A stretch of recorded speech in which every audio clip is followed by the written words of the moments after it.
friends, thanks for joining me. We're going to be talking all about e.l.f. in this video. I am going to be applying the products as I talk about them. And yeah, I was just thinking of video ideas last night and I was looking back at older things that I've done, and actually 15 years ago I did a top 10 products from e.l.f. video. I was back in my apartment. Friends, this had to be before the days that you could select your thumbnail.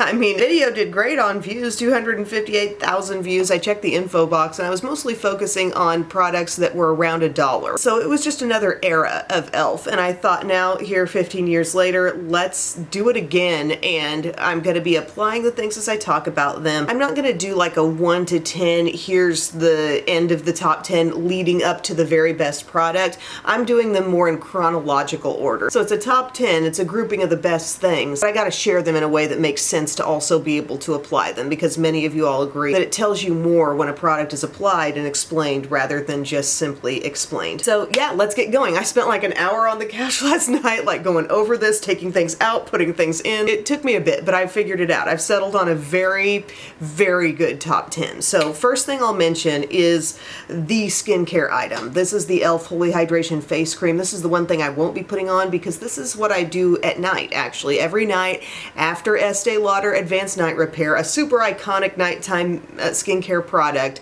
Also this gets involved, and so I have the face cream in the fragrance-free option. This is my backup that I'm holding up here. I'm probably on my third container of it.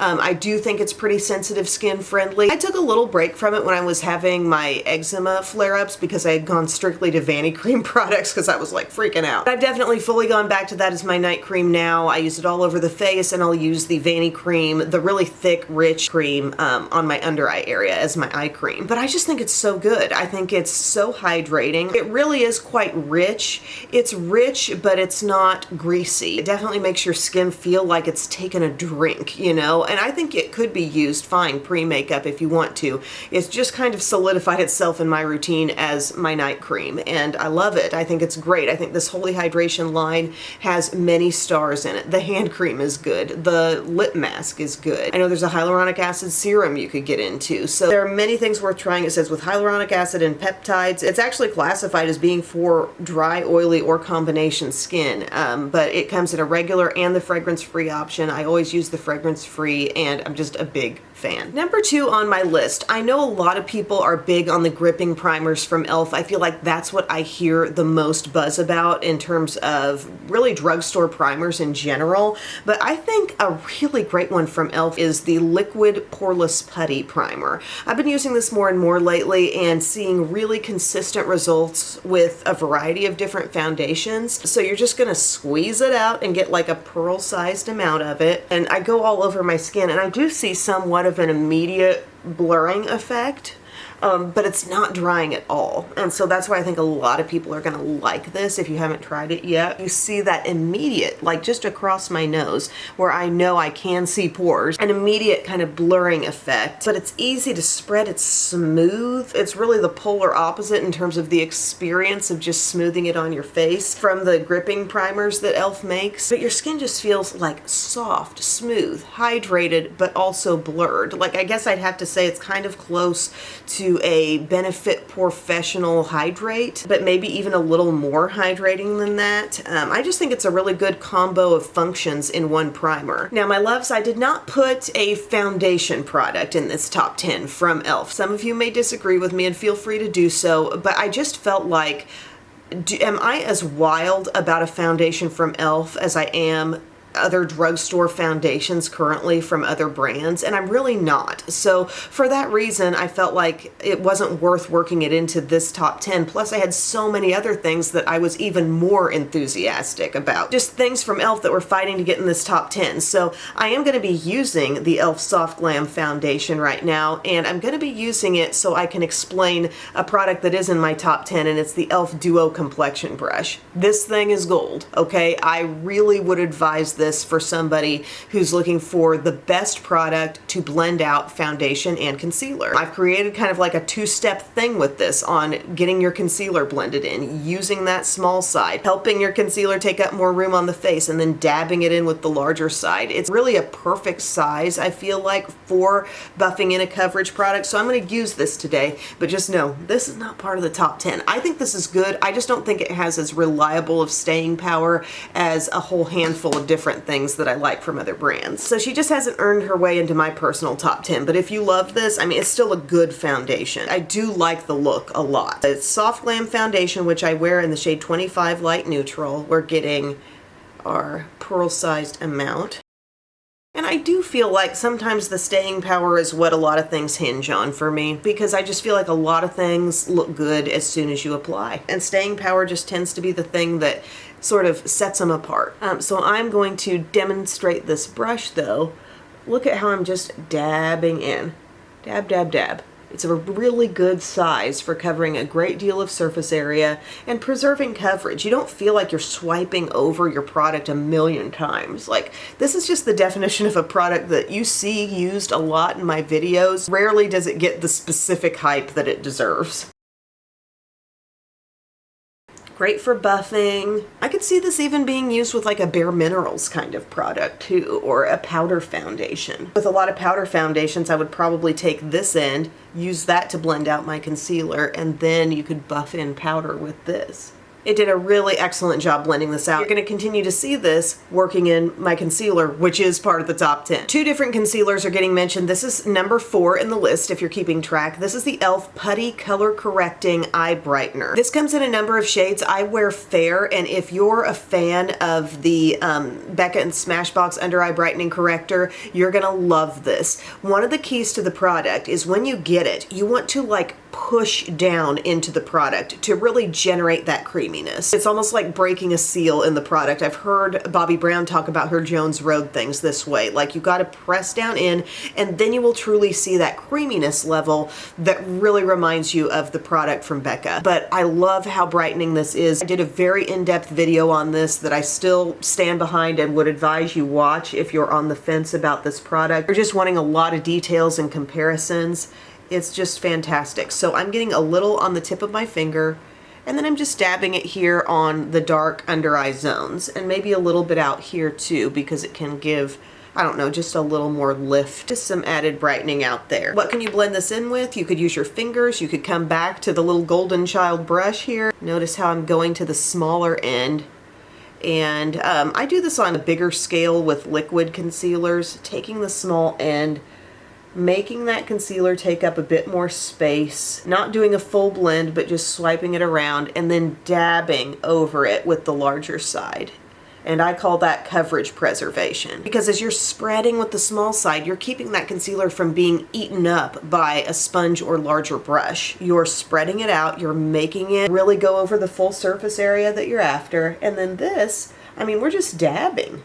We're not swiping hard into it. We're really preserving that coverage that we've laid out for ourselves. And that little size is just so darn helpful when it comes to getting around that inner corner, that for me, like, it goes a little deep there. So I love that smaller end. And look how brightened up that under eye is now.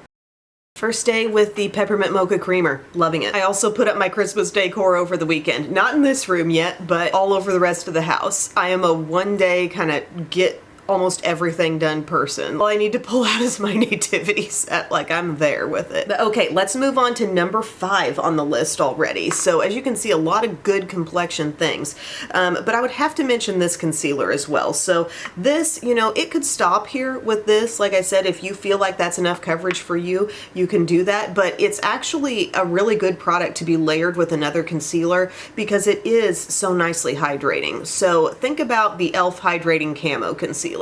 I like regular camo as well, but I think this is the more exceptional version. This is the more like, wow, that's a really good $6 find to find a concealer that's that full coverage, but yet doesn't over dry, and it's very little goes a long way. So I will show you like how little I use, and I'm in the shade called Light Peach. I'm gonna give myself a dot right here. and then a little bit out here as well.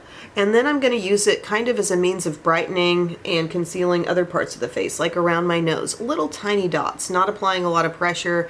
If you got a little blemish or something, that's what those dots are for down there. Now, I explained the use of this brush. Using the small side, blending that concealer, making that one dot do a lot of work for you, because look how far that one dot can stretch. This is not the full blend. I repeat, this is not the full blend. This is the spread.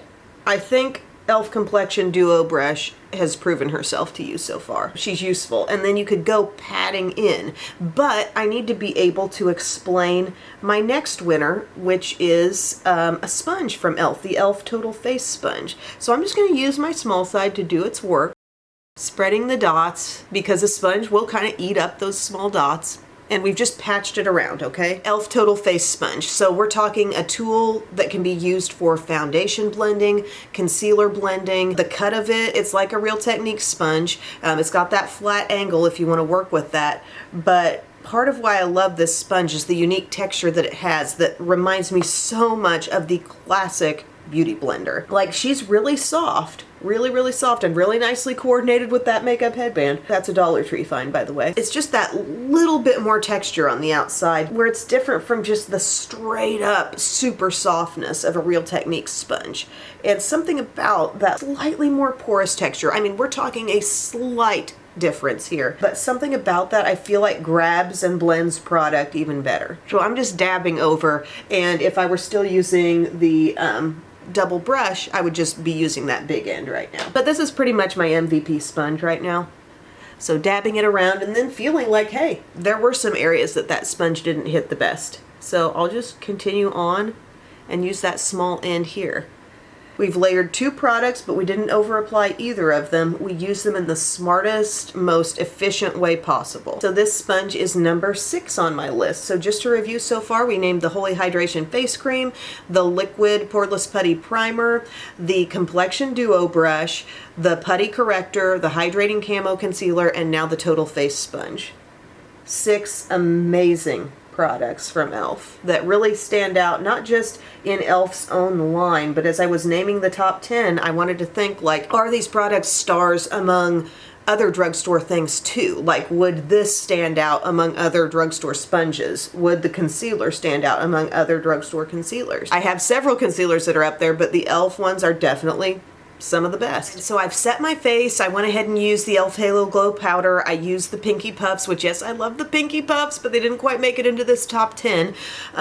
We are now moving on to numbers 7 and 8, and it's the Primer Infused Bronzer and Blush. So yeah, I know e.l.f.'s got a lot of great liquid and cream face products. They've got their Halo Glow line. They've got their Doe Foot Applicator liquid blushes. They're good, all right? But the most outstanding thing, the most outstanding face color stuff is actually this that they're making, the primer infused blushes and bronzers. There's two main reasons why. It's the pigment and it's the staying power. It's the unique ability of these powders to adhere on the skin and wear really well all day that puts them in kind of a head and shoulders place, whereas I could find really at this point a handful of good liquid Doe Foot Applicator blushes from the drugstore. You know, we're crawling with them. We don't have to look hard to find something that's going to work.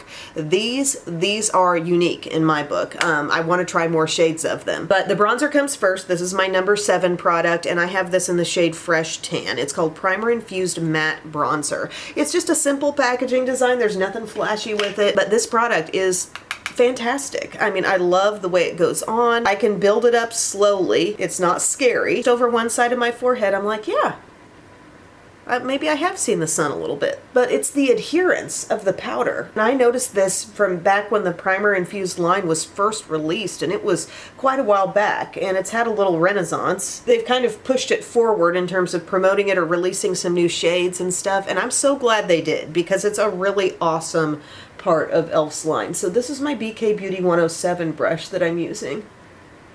And I'm just gently sculpting, just putting it where I put bronzer or contour product.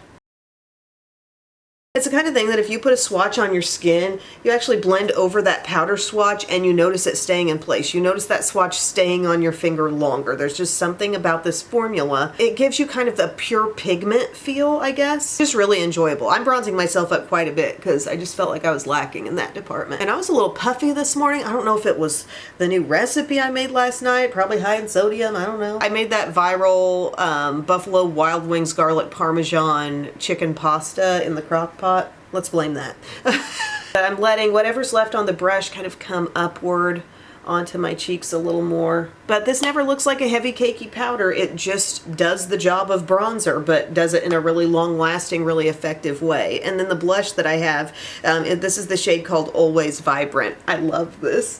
So pretty. I wanted to name the e.l.f. blush brush, but I have concerns. I noticed the e.l.f. blush brush was no longer on e.l.f.'s website. Normally that's where products will die. An e.l.f. product will get phased out to the point where the only place you find it is e.l.f.'s website. Well, oddly enough, this is still on Ulta's website, the e.l.f. blush brush. I think you're still finding it in Walmart, but why was it not on e.l.f.'s own website? Anyway, she didn't make it into my top 10, but I do have other ideas for you. Should this get phased out, there are backups in mind. But what we're gonna do is just lay that brush down into our powder ever so lightly. It's not the first time an iconic e.l.f. brush has been taken from us. Remember the great little tapered face brush, small tapered brush? Really pigmented. A little goes a long way and it will last, okay? It will last. Picking it up, small amount, buffing. I really feel like I'm getting the bulk of the product with this application kind of out here and then letting it ease toward the cheek with whatever's left. And this shade is fun because if you like a cool pink cheek, like kind of a bubblegummy pink cheek, I think this on a sheer level is what that turns out to be. But if you're also a rich skin tone and you're like, give me a blush that shows itself, you could use this in just a little more intense capacity and get more of that berry look. I know I've accidentally used this pretty intense a time or two. It looks more berry, but here it's like a great level of pink for me. Love that. Product number 8. Only 2 things left. Since you last saw me, I did a little bit of highlighter. I went ahead and used this e.l.f. baked one that you can't really find anymore. I don't know why they got rid of this. Baked highlighter in Moonlight Pearls. I've got that in my key highlighting zones, and then I did my brows. Now, some of you may wonder, why is an e.l.f. brow product not included here? Because I have spoken very highly of the e.l.f. Instant Lift pencils. They now have a waterproof version that practically holds as it fills in. I like them. However, I am really realizing that a skinny, and not just skinny, but the skinniest of the brow pencils is like my best avenue to a good brow. Still good stuff, and there are going to be many good things outside this top 10 still from e.l.f. e.l.f. is a very strong brand in my opinion, but brow-wise, those things aren't making it in. Number 9, I thought, well, how about e.l.f. bite-size quads? Because, you know, there are some good ones. The I Love You a Latte, the Truffles one that I just recently did a tutorial with, you know, there's some good eyeshadow quads, and the quality within those quads is good. But all around, I actually don't love those as much as I could love them, because I think a lot of them are lacking that transitional color that makes our lives easier in creating an eye look. So those are great, but not going to make it into this video. What for sure is going to make it into this video is this gem of a matte palette right here. This one, it's called Nude Mood. It's in the Perfect 10 eyeshadow palette range, and this puppy right here is your ticket to a natural matte eye with a perfect gradient of shades going in there where one color can lead into the next color and make your life so easy for blending. And then they pop in a couple of cool friends right there at the tail end.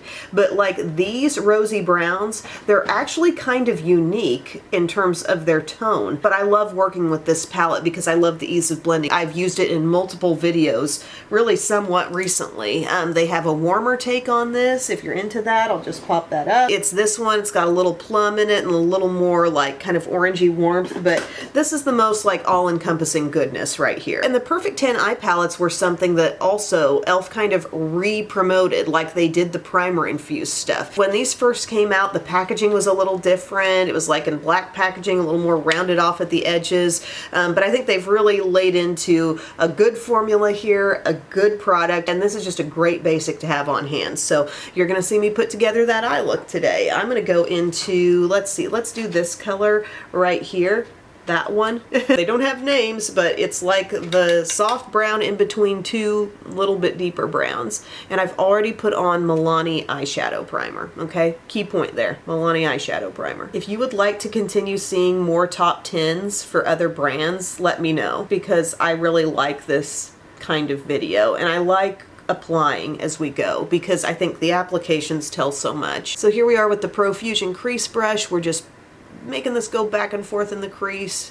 I've got a kitten in the room who's trying to step on everything she can. Guys, I wish I could say there's been more peace in the house since I gave you that little sweet, heartwarming update of her and Biscuits laying in a chair together with their cones on. I think that was just cone coping because the cones are off and I've had to try to separate them, and I've heard that's a good strategy, you know, less just free reign altogether and more so like giving them their own space, or even when the house is open to them both at the same time and you haven't closed one off somewhere, like just making sure that a cat has a place to run to and go and have a litter box in a separate area and have food in a separate area. I've done all that. I feel like her and Biscuits just have something against one another. I don't know what it is. They race and chase and it scares me because Biscuits already got a scratch from it. I'm using that shade really softly to create like a God-given shadow right here, okay? If you've got hooded eyes, and I don't really think of myself as having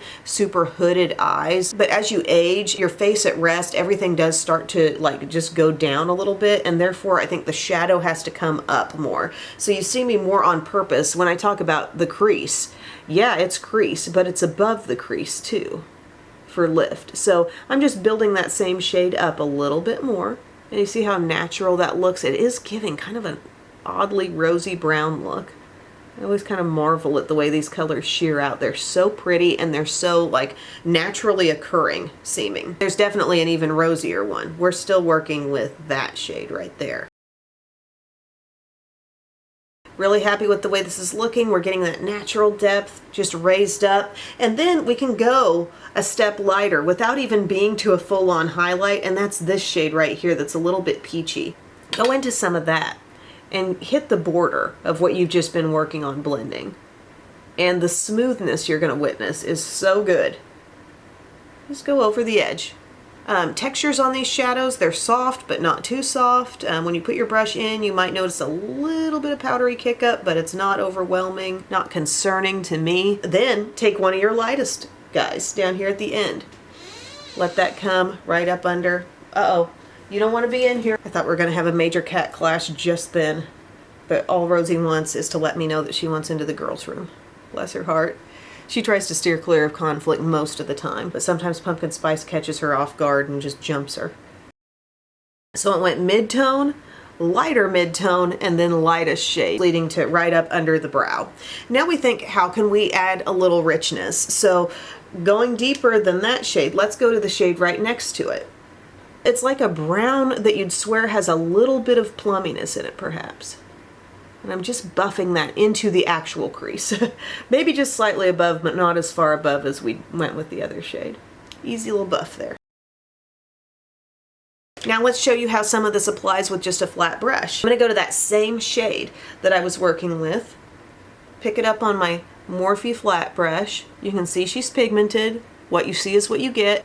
Pat, pat, pat on the outside. Let it work right into that crease we've created there. So easy. And we'll still blend more, but you see, it's just, it comes together with ease. If you're thinking, gosh, I want that Patrick Ta all matte palette, or gosh, I want that Makeup by Mario all matte palette, just stop a second and consider this.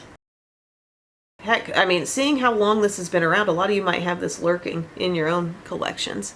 But there we've worked it out to the outside. You could take your original crease brush, or you could take something even smaller, like a Profusion small pointed, and just kind of work that in your outer corner now. I'm just doing like a little circular motion with it. Creating some lift, some fade. Doesn't have to be this dark or dramatic, but sometimes dark and dramatic application helps me make my point better. In the direction of the tip of the brow. Easy peasy. And then what's left is a little lid space there. So grab another flat brush or clean off your other flat brush. I a lot of times like to go to this peach right here because I feel like it's just the perfect, not too bright, but you could go white there if you wanted to. but I like the way it just very gently overlaps the brown. And what a simple, blended, easy eye. e.l.f. did a good thing with this palette. They really did. One blends into the next, and there's not a big far leap between. It's important. Still got your small pointed brush handy. Let's go back into our little stud of a dark shade there and take some down below if you want. Shadow sticks can do this job, but a good shadow that is pretty good adhering to the skin, non-flaky, that can live down there too. Timeless, classic, simple. That's number 9 on my list. Alrighty guys, I finished off that eye look with a little bit of brown liquid liner across the top lash line and mascara top and bottom. Number 10 on my e.l.f. top 10 list is the Pout Cloud pens. I really like these. I like the way they feel. They're cooling in their feel. The texture is very like luxurious, rich, looks shiny on the lips. And then these shades that I have, I think they're really good about their pigment as well. So I've got the red one and then I've got the Wicked Cherry one too. I love that. But I think they're a special product and a very all-in-one friendly kind of product. I'm going to use the Wicked Cherry today. So you're going to click it up a couple times, and thinking about Tarte Juicy Lip, yes, this is that same kind of thing, but they do a really good job putting, I think, more pigment in these. I don't have a lot of Tarte Juicy Lips that are as intense as these are, but you have all of that color kind of translating down. It's a soft coconutty scent, but like I said, a cooling feel as you wear them. Such a good dusty rose, guys. So shiny. So soothing feeling. I'm just really impressed by these. I've talked about them several times in another video just recently too. It's kind of a dupe product, and I've heard it was said recently in my comments section, I'd like to see e.l.f. put out more just original great products as opposed to everything being like a dupe or inspired by some other high-end thing. And I think it's safe to say these are inspired by a high-end option from Tarte. But I think it's undeniable e.l.f. did a really amazing job with these, and there's that cooling setting in. It's not as instant as it would be like with a Buxom gloss, but they just feel so nice. So if you're dealing with dry lips, if you're wanting just kind of that all-in-one step where you feel like, yeah, I've got color on my lips, I've got shine, I feel like I'm having some sort of a treatment as I wear it. They say they're plumping, but it's really just kind of a cooling sensation that I feel. But yeah, that product definitely makes it into my top 10. Some might say, well, what about the Cream Glide lip liners? And because I do use those a lot, there's that one called Mauve Aside. I reach for it often, but here's the problem. It just does not have good staying power. Okay, the shades are so good. They've got like a pinky one and a nude one and the mauve one, and they could so closely be tied to a variety of high-end lip liners. But my problem is they just don't last very well. And if you're a lip layerer, okay, so if you intend to not just wear the lip liner, but put something on top, they really break down fast. Like, they don't wear a long time on their own, but they break down very quickly with gloss applied over top. I mean, I marvel at how fast one of those looks can go away. It's practically like it's lipstick contained in a lip liner shape, and that's how it wears, like just a classic cream lipstick, which is usually not so great for staying power. So they are a nice product for getting a quick look. I really like the colors, but if you're wanting better staying power out of your lip liner from the drugstore, you pretty much have to look to Revlon Color Stay. That would be number 1, and a close second would be the Insta Pout from Hard Candy. But yeah, that's my e.l.f. top 10. I've been putting them back in my bag as I've talked about them, but thank you so much for watching this video. I hope it was informative. I hope it gave you some good insights on the things that I think are really special from e.l.f. that stand out in e.l.f.'s own line, but also thinking about other products in the drugstore makeup landscape, things that stand out compared to those things also. That's the angle I'm trying to come at, and I welcome debate in the comments section. I also welcome any requests for me to do this with other lines too, because it is fun. So thank you so much, my friends. I will see you again very soon. I love you. Bye.